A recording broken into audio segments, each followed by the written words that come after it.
one. So the Lakers have engaged with the San Antonio Spurs for Russell Westbrook and 2 second-round picks for Josh Richardson and Doug McDermott. At least that is the beginning stages of the negotiation, right? Whenever you're going to negotiate, you're never going to give your best offer right up front.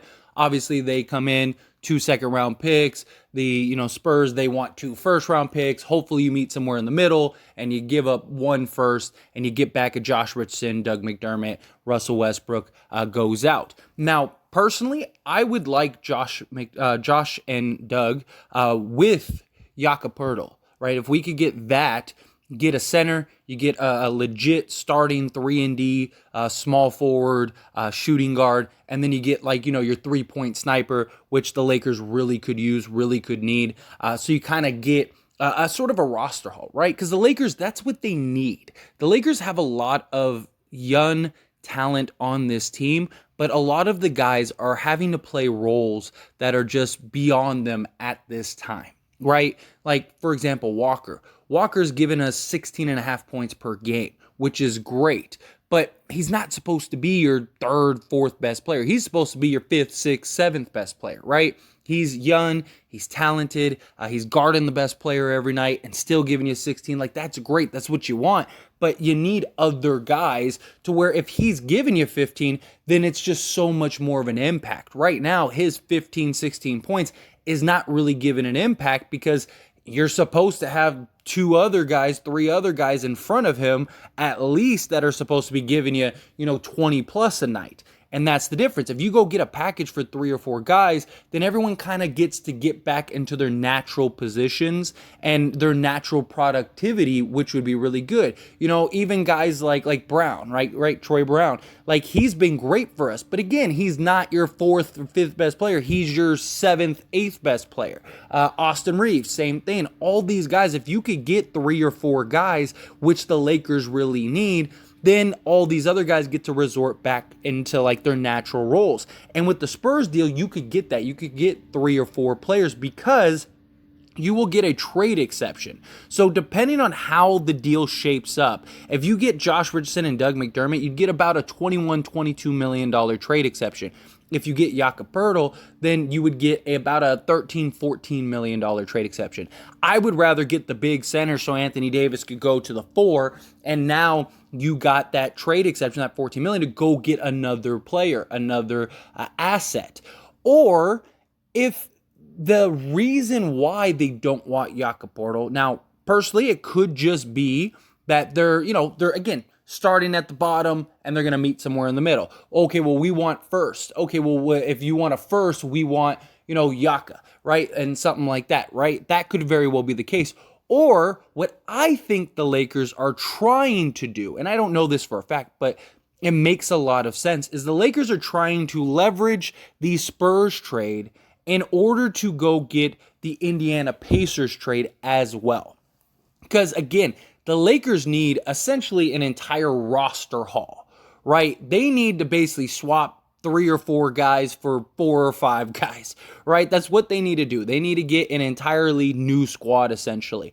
And so what the Spurs deal does, if you can only give up 1 first, is what that Spurs deal does is it allows you now to leverage and get assets and a trade exception to go get other players. And that is huge, and that is key for the Lakers as well. So what I mean, for example, again, let's say they don't want Jakob Poeltl because the what they want is Myles Turner, and Myles Turner wants to come to the Lakers, right? He's basically publicly said, go get me, right? You need to take a hard look at this deal. And so if you're going to get Josh Richardson and Doug McDermott, now you got a $21 million trade exception. Also, what happens is you could take Patrick Beverley and Kendrick Nunn in December. Those 2 salaries match Myles Turner. And so what you could do is, if the Lakers wanted to, is they could work out a deal to where they could go and take the trade exception, go and trade for Buddy Hield and maybe give up 2 seconds, and then go take the, Patrick Beverley, Kendrick Nunn, move them and that other first, and now you got Myles Turner, Buddy Hield, Josh Richardson, and Doug McDermott to add to your team. You're set. You're a championship contender. And then on top of that, if Kyrie Irving ends up getting bought out. Now you can go get Kyrie Irving. I mean, come on, this team would be stupidly good, right? They would be one of the deepest teams in the league, and they'd be one of the best teams in the league. And even if the whole Kyrie situation doesn't work out, right? Let's say Kyrie doesn't come this year and he does stay with the Brooklyn Nets. You would still have LeBron James, Anthony Davis, you'd have Myles Turner, Buddy Hield, Josh Richardson, Doug McDermott, Walker, Dennis Schroeder, Thomas Bryant. Like, the list just goes on and on. It's insanity. It literally is insanity how deep and how talented this team would be. And again, everybody gets to go to their natural positions. But also, I think that a lot of this trade is predicated on the Kyrie situation, which is why I think the Lakers are kind of hesitant right now, because there is a lot of mystery with Kyrie Irving. But because right now, if you could, you could go do the Pacers deal, right? Go do the Pacers deal, right? I personally am not big on doing the Pacers deal for 2 firsts because, yes, the upside would be great, but there's a lot of risks that go into the Pacers deal, and the issue is you're stuck. You have no way out with the Pacers deal. But if you could get the Spurs deal or a bulk of the Spurs deal, well, now that risk that comes with Myles Turner and Buddy Hield, as great as they are playing, because they are playing fantastic this year, but Myles Turner is still an injury-prone player, and he's a guy that wants $20+ million. And if it doesn't work out, then you're in trouble, right? Like, what if he doesn't fit with Anthony Davis? What if he is unhappy? What if, he gets injured or something? If you can't really run that risk. But if you get, several other players, now you can kind of mitigate that risk, and it really becomes a lot more beneficial, and it becomes easier to swallow all that stuff. And these are all guys that you can now sign to go over the cap and stuff like that. So you could have this team not only this year, but for several years going forward, especially if this team's really good. So you could be good, young, deep, and competitive for multiple years rather than just 1 or 2. Or if it doesn't work, now you're stuck and you're stranded. And it's the same argument for the Spurs deal, right? Like, why not go give both firsts for Jakob Poeltl, the trade exception, Josh Richardson, and Doug McDermott, right? You go get 4 guys, right? And then you have that trade exception. Maybe you can move that trade exception in like 2 seconds to go get another piece, another player. Go get another wing player or something like that, or wait and ride it out and see. Maybe, come the trade deadline, maybe, there's some mid-tier guy that wants out or wants a change of scenery or something like that. Now you got that trade exception to go get 1 or 2 players, right? Because you can take the trade exception and get multiple guys if you wanted to. So that is something that they could do too. But again, I think some of it has to do with Kyrie Irving. I don't know that for certain. I just think that you have the Pacers deal. You could go do the Pacers deal. The Lakers are just drowning right now. Why not go do the Pacers deal? Unless they really don't believe Buddy Hield and Myles Turner is the answer, which I agree with. I personally don't think they are the answer. I think that they make us better.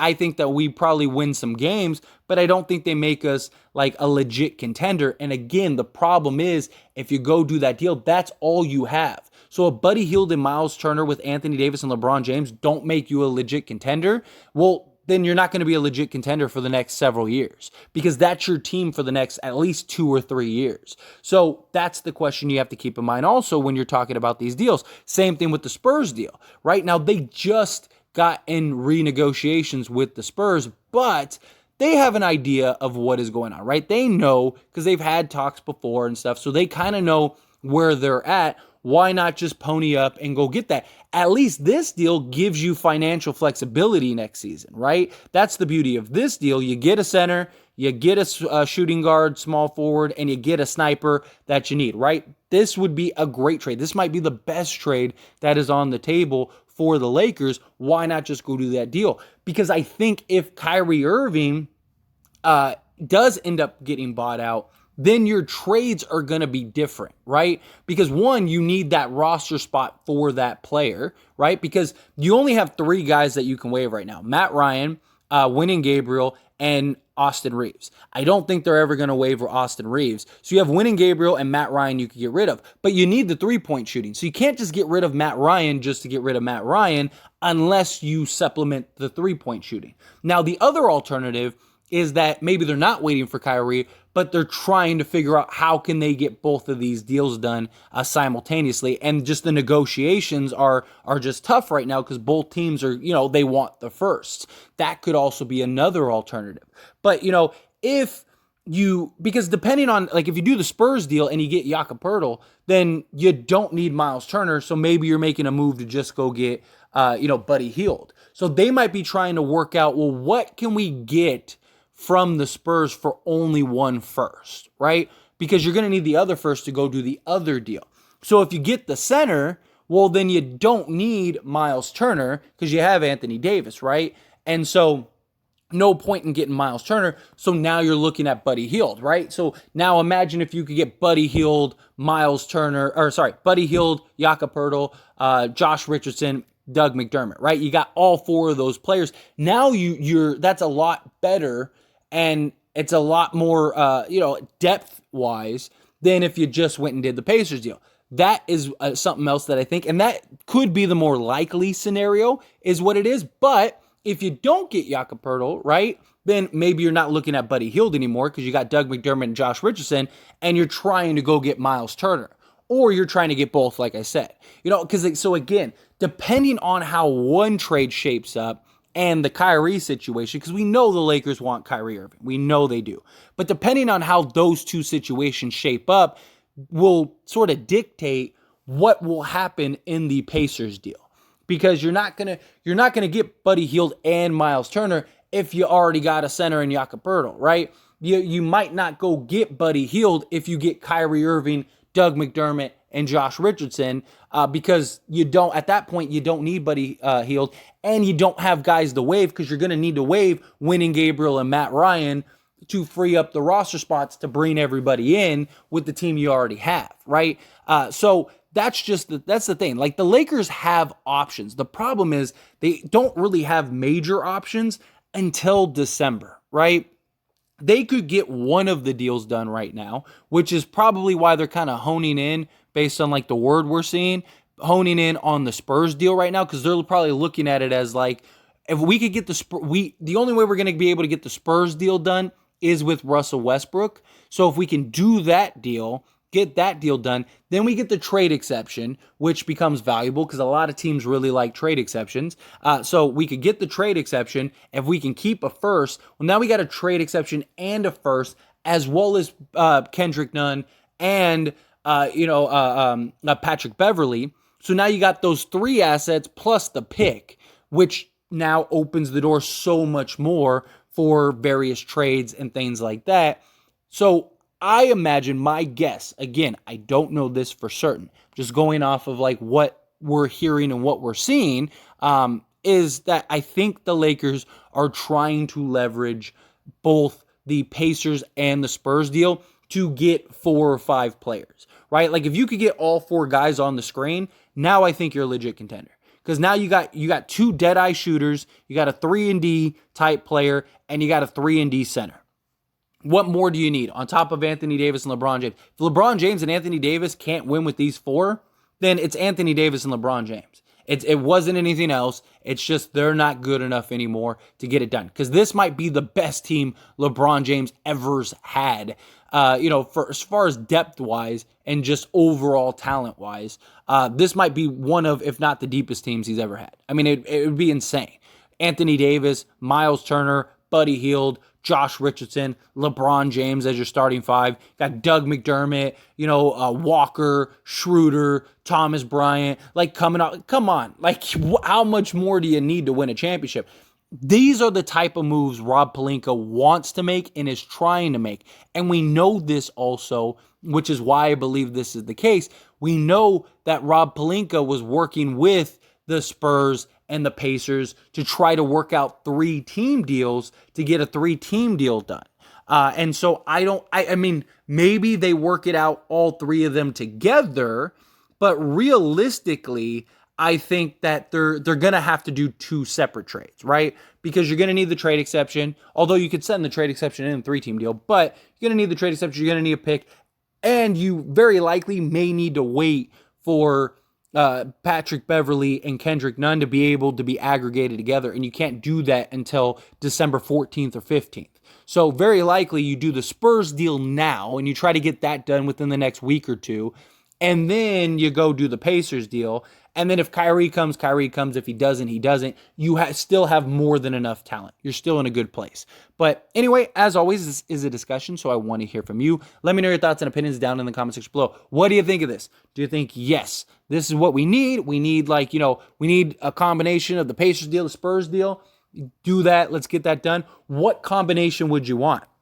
Would you rather have Myles Turner in the deal, or would you rather have Jakob Poeltl in the deal? Because that's kind of what it seems like it is. Because if you go get Yaka, then you still have the $14 million trade exception to go get somebody else. You could take, Patrick Beverley, Kendrick Nunn, go get Buddy Hield later on, and then use the trade exception to maybe go get a mid-tier guy. So maybe you could get, 5 guys rather than 4 guys. Right? So would you rather go that route where you get, instead of Myles, you're basically taking, instead of getting Myles Turner, you're getting Buddy Hield and another player, yet to be named. We'll see how that goes. Or would you rather, just go get Myles Turner now over Jakob Poeltl, and then use the trade exception, use Patrick Beverley and Kendrick Nunn, go get Buddy Hield and Myles Turner, Josh Richardson, Doug McDermott. How would you like that to happen? Either way, I'd love to hear your thoughts and opinions, good, bad, ugly, somewhere in between. Let me know down in the comment section below.